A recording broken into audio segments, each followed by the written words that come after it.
ঢাকা ৮ নির্বাচনের রাতটা যেন একেবারে থ্রিলার মুভি। ফল ঘোষণার মঞ্চে আলো কম, উত্তেজনা বেশি, আর সেই নাটকীয় রাতের নায়ক মির্জা আব্বাস। বিএনপির এই প্রার্থী বেসরকারিভাবে বিজয়ী, ব্যবধান ৫,০০০-এরও বেশি। রাজনীতির মঞ্চে যেন এক ঝকঝকে ক্লাইম্যাক্স দৃশ্য।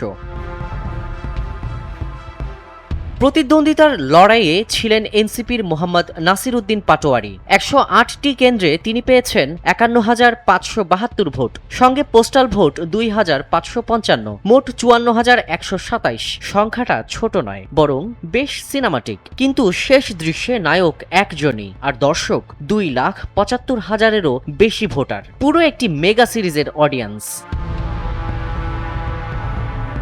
এই গল্পে টুইস্টও আছে। গণ অধিকার পরিষদের প্রার্থী মেঘনা আলম পেয়েছেন ৬০৮টি ভোট। সংখ্যাটা ছোট, কিন্তু আলোচনায় বড়। সোশ্যাল মিডিয়ায় ট্রল থেকে টকশো সবখানেই তার নাম, কখনো সহানুভূতি, কখনো খোঁচা। রাজনীতির রঙিন মেলায় তিনিও এক চরিত্র। আর ছিলেন ইসলামী আন্দোলন বাংলাদেশের কেফায়েতুল্লাহ। হাত পাখা প্রতীকে তার ঝুলিতে ১,৪৩৬ ভোট। একেবারে নীরব প্রচারণা, শান্ত ফলাফল, যেন ব্যস্ত সিনেমায় ছোট্ট কিন্তু স্মরণীয় ক্যামিও। ঢাকা ৮ আসনে মোট ভোটার ২,৭৫,৪৭৪ জন। ভোট পড়েছে ১,২০,৪৮৪টি। বৈধ ভোট ১,১৭,৬৬৭। বাতিল ২,৮১৭। এই বাতিল ব্যালটগুলোয় যেন অপূর্ণ প্রেমপত্র লিখেছিল কেউ, কিন্তু ঠিকমতো পৌঁছায়নি গন্তব্যে।